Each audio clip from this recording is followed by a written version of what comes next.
ফজলুর রহমান সাহেব আগাগোড়া যার আওয়ামী লীগ সেই লোকটি এখন বিএনপির কাঁধে চড়ে বাংলাদেশ জাতীয়তাবাদী দলকেই ধ্বংস করছে না, বরং তিনি বাংলাদেশের মানুষের সাথেও তামাশা শুরু করে দিয়েছেন। আমি ভেবেছিলাম এই লোকটি নিয়ে আর কোনো কথা বলবো না, আর প্রয়োজনীয়তা নেই। যার ইএনএফসি তার, তিনি কি করবেন কি করবেন না সেটা আমার দেখার বিষয় নয়। আর বিএনপি তাকে নিয়ে কতটুকু ভালো থাকবে থাকবে না সেটাও বাংলাদেশ জাতীয়তাবাদী দলের সর্বোচ্চ নীতি নির্ধারণী ফোরাম যারা আছেন তারাই সিদ্ধান্ত নেবেন। কিন্তু আমার কাছে মনে হচ্ছে এই লোকটা এখন আর বিএনপির সম্পদ নয়, এখন সমগ্র বাংলাদেশের দুশ্মনে পরিণত হয়েছে এবং বাংলাদেশের একটি ঐতিহ্য সম্মিলিত আলেম ওলামা ইসলামপন্থী নাগরিক, বিশেষ করে আওয়ামী বিরোধী যেই সংখ্যাগরিষ্ঠ জনগণ রয়েছে তার বিরুদ্ধাচরণ করাই এখন দৈনন্দিন কাজ শুরু করেছেন এই ফজলুর রহমান সাহেব। আপনারা জানেন বিগত দিনেও বিভিন্ন মন্তব্য করে তিনি বাংলাদেশের মানুষের কাছে বিতর্কিত হয়েছেন, কিন্তু সাম্প্রতিক সময় আবার তার বেশ কিছু বক্তব্য নতুন করে বাংলাদেশের মানুষের কাছে আলোচনায় এসেছে। আলেম ওলামা নিয়ে এসেছে, মাদ্রাসায় পড়ানো নিয়ে এসেছে, আলেমদের ওয়াজ নসিহাত নিয়ে এসেছে।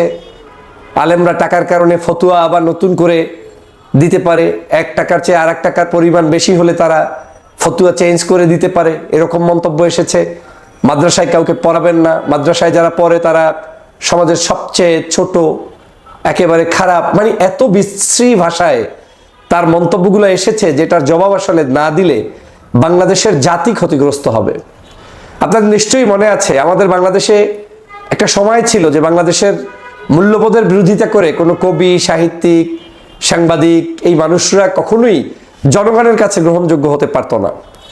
কিন্তু নিশ্চয়ই এই ফজলুর রহমান সাহেব বিএনপির মতো একটি ভালো দলের কাছে বিক্রি করে নিজে এই দলটার সুনাম নষ্ট করে এই দলের পরিচয় বহন করে তিনি এখন এই অপকর্মগুলো করে যাচ্ছেন। কারণ বিএনপির বিরুদ্ধে তো সাধারণত সমাজের সকল নাগরিক না, বাংলাদেশ জাতীয়তাবাদী দল একটি জনপ্রিয় দল, বাংলাদেশের জনগণের কাছে বারবার নির্বাচিত একটি দল, যেই দলের প্রধানমন্ত্রী থেকেছেন শহীদ রাষ্ট্রপতি জিয়াউর রহমান, প্রেসিডেন্ট থেকেছেন দেশনেত্রী বেগম খালেদা জিয়া, 3 বার ক্ষমতায় এসেছেন।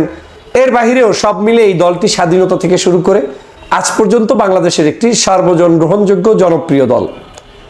এখন এই মানের অপরাধী ফজলুর রহমান টাইপের যে অপরাধ তিনি করছেন, তিনি যে কথাগুলো বলছেন, এই কথাগুলো তসলিমা নাসরিন বলার কারণে কিন্তু তসলিমা নাসরিন বাংলাদেশে নাই। এই কথাগুলো অনেক সাহিত্যিকরা কথা বলার কারণে আপনার তাদের বিরুদ্ধে কিন্তু মিছিল হয়েছে, মিটিং হয়েছে, আলোচনা হয়েছে, তাদেরকে বাংলাদেশের জনগণ ধিক্কার জানিয়েছে এবং অনেকেই তাদের সেই জায়গায় শাস্তি কিন্তু পেয়ে গিয়েছে। কিন্তু আমি একটা লোককে বারবার দেখছি তিনি উচকে দিচ্ছেন, এবং এই উচকে দেওয়ার মধ্যে আমি কোনো নতুনত্ব পাচ্ছি না যে এই উচকে দেওয়ার মধ্য দিয়ে বিএনপির কোনো বিশাল উপকার করছেন বা কোনো একটা দলকে ক্ষমতায় আনছেন বা কোনো একটা বিশেষ উদ্দেশ্যে কাজ করছেন, সেটা আমার মনে হচ্ছে না। আমার কাছে মনে হচ্ছে তার উদ্দেশ্যটা ভিন্ন অ্যাঙ্গেলে, সরাসরি পার্শ্ববর্তী দেশের একেবারে বেতনভুক্ত আমি চ্যালেঞ্জ দিয়ে বলতে পারবো যে তাকে কোনো না কোনো গোয়েন্দা সংস্থা বিভিন্ন জায়গা থেকে টাকা দিয়ে পয়সা দিয়ে পালে, এবং এই টাকা পয়সাটা তার কাছে এমপি, মন্ত্রী, সমাজের মানুষের মূল্যায়ন এর চেয়ে অনেক হাজার গুণ বেশি। তিনি চিন্তা করেন যে এই জিনিসগুলো তো আমার উদ্দেশ্য না, আমার উদ্দেশ্য যে উদ্দেশ্য পারপাস সাফ করানোর জন্য এই মানুষগুলোকে মানে তাকে নামানো হয়েছে সেটাই তিনি দায়িত্ব পালন করছেন। এক সময় আওয়ামী লীগকে দিয়ে এই পারপাসগুলো আওয়ামী লীগ এই পার্শ্ববর্তী দেশ এই আওয়ামী লীগকে দিয়ে সার্ভ করেছে, এবং আজকের তাকে দিয়ে আবার এই বাংলাদেশে এই অপকর্ম করাচ্ছে। এবং শুধু তাকে নয়, বিএনপির মধ্যে লুকিয়ে থাকা আরো বেশ কয়েকজন নেতা রয়েছেন, যেই নেতারা একেবারেই 5 তারিখের পর থেকে হুবহু আওয়ামী লীগের ভাষায় কথা বলে বাংলাদেশের মানুষের কাছে বিএনপিকে যেমন অপমানিত করছেন, ছোট করছেন, তার চেয়েও বড় ক্ষতি করছেন বাংলাদেশের সভ্যতা সংস্কৃতির উপরে। আমি প্রায়ই প্রশংসা করতে গিয়ে বলি, বাংলাদেশে যদি আজকের এই কওমি আলেমরা না থাকতেন, এত হাজার হাজার শিক্ষা প্রতিষ্ঠান যদি আজকের বাংলাদেশে গড়ে না উঠতো, কত মানুষ, সে গরিব হোক, ধনী হোক, ছোট হোক, বড় হোক, আমরা তো মানুষ। এই মানুষের বাচ্চাগুলো কোথায় পড়তেন, কোথায় গিয়ে মানুষ হতেন, তারা কোথায় গিয়ে আশ্রয় গ্রহণ করতেন? কত গরিবের সন্তান, কত মধ্যবিত্ত পরিবারের সন্তান, ওনাদের চুলকানি ওঠে এই প্রতিষ্ঠানগুলো দেখলে। এই প্রতিষ্ঠানগুলো তো তোমার টাকায় চলে না, এটা বাংলাদেশের জনগণের টাকায় চলে। এই প্রতিষ্ঠানগুলোতে যারা পড়তে যায় সে তো তোমার সন্তান না, যার সন্তান সে চিন্তা করবে পড়বে কি পড়বে না, খাবে কি খাবে না। বাংলাদেশের এমন কোনো জেলা, উপজেলা, গ্রাম পাবেন না যেই গ্রামের বাসা বাড়িতে এখনো আলেম ওলামা, মসজিদের ইমাম, কারি সাহেব, সেখানে আপনার কি বলে মানে লজিন থাকে না কিংবা খায় না থাকে না। এই লজিন কি কেউ জোর করে খায়? আপনি দেখাতে পারবেন বাংলাদেশের কোনো মাইকওয়ালা, কোনো বাদ্যওয়ালা, কোনো সমাজের যে কোনো প্রফেশনের ব্যক্তি এক্সেপ্ট শিক্ষক ছাড়া কোনো মানুষ কোনো জায়গায় খুব একটা লজিন কেউ রাখে? স্বার্থটা কি? মানুষ কাউকে লজিনে রাখে তারও একটা স্বার্থ, যে একটু সব হবে, একটু ভালো কাজ করছি, মানুষটা আমার বাচ্চা কাচ্চা পড়াবে, দিনের কথা বলবে, এই তো। তো বাংলাদেশের যেখানে তন্দ্রে তন্দ্রে এইরকম কার্যক্রম সিদ্ধ এবং জনগণ প্রসিদ্ধ এই কার্যক্রম চলছে, সেখানে ফজলুর রহমানরা মাদ্রাসায় ছাত্র পড়ানো, মাদ্রাসায় ভর্তি হলে কি সমস্যা, মাদ্রাসার ছেলেদের কি সব উদ্ভট আচরণমূলক বক্তব্য তিনি দিয়েছেন, যা আমি রিপিট করতে গিয়ে মাদ্রাসাকে আলেমকে অপমান করতে চাই না। এদেশের কোনো আলেম ওলামা ফতুয়া দিতে গেলে কিংবা মাহফিল করতে গেলে, হাদিয়া নিতে গেলে, তাফসির করতে গেলে কোথাও কি চেয়ে বসে আপনার টাকা নেয়? এবং যদি কেউ চেয়ে বসেও নেয়, ধরেন তর্কের খাতিলে যে কয়েকজনে দেয়, তো মানুষ কি বোকা যে যে চাবে তাকেই দিয়ে দিবে? সে ওই মানের লোক বিদায় তাকে কেউ 5 লাখ কেন 10 লাখ দিবে, হেলিকপ্টারে চড়াবে, বিমানে চড়াবে? তোমার কষ্ট পাওয়ার কারণটা কোথায়? বরং তোমরা চাঁদাবাজি করো, সন্ত্রাসী করো, মানুষের সম্পদ লুণ্ঠন করো, অন্যায় আচরণ করো, সেইগুলো তোমরা ঢাকার জন্য এখন আলেমদের সামনে, আলেমদের চরিত্র নিয়ে খেলা করা শুরু করেছো। আমি বিএনপির নীতি নির্ধারণী ফোরামকে বহুবার রিকোয়েস্ট করেছিলাম এই লাইভের মাধ্যমে, আমার তো আর অত বড় শক্তি নেই যে আমি সরাসরি কাউকে ফোন করলেই হয়ে যাবে, কিন্তু আমি আমার প্রতিবাদ করেছিলাম এই সব মানুষ দিয়ে আর যাই হোক দলের কোনো কল্যাণ হবে না।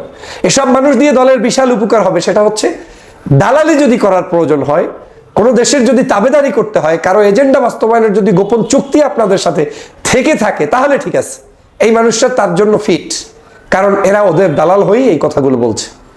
কয়েকদিন আগে সে সমালোচনা করতে গিয়ে হেলিকপ্টারে কেন আলেম ওলামা চড়বে, মাহফিল কেন ঘরে ঘরে হচ্ছে, আজকের কালকে 2-1টি বক্তব্য শুনলে অবাক হয়ে যাবেন।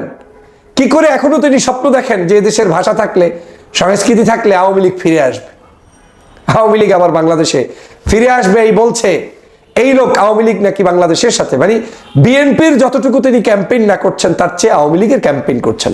আর আমার দুঃখটা ওই জায়গায়, বিএনপির ক্যাম্পেইন না করে আওয়ামী লীগের ক্যাম্পেইন করে বিএনপি করা যায়, আর বিএনপির ক্যাম্পেইনও করবেন, আর পাশাপাশি আপনি একটু জামাত ঘেঁষা, একটু ইসলামপন্থী, একটু হেফাজতপন্থী, একটু চরমনাইপন্থী, আপনি কিছু বললে আপনি হয়ে যাবেন কট্টর জামাত, আপনি হয়ে যাবেন দেশ বিরোধী, আপনি হয়ে যাবেন স্বাধীনতা বিরোধী, আপনি আর বিএনপির কেউ থাকতে পারবেন না। এই তো শুরু হয়েছে খেলা।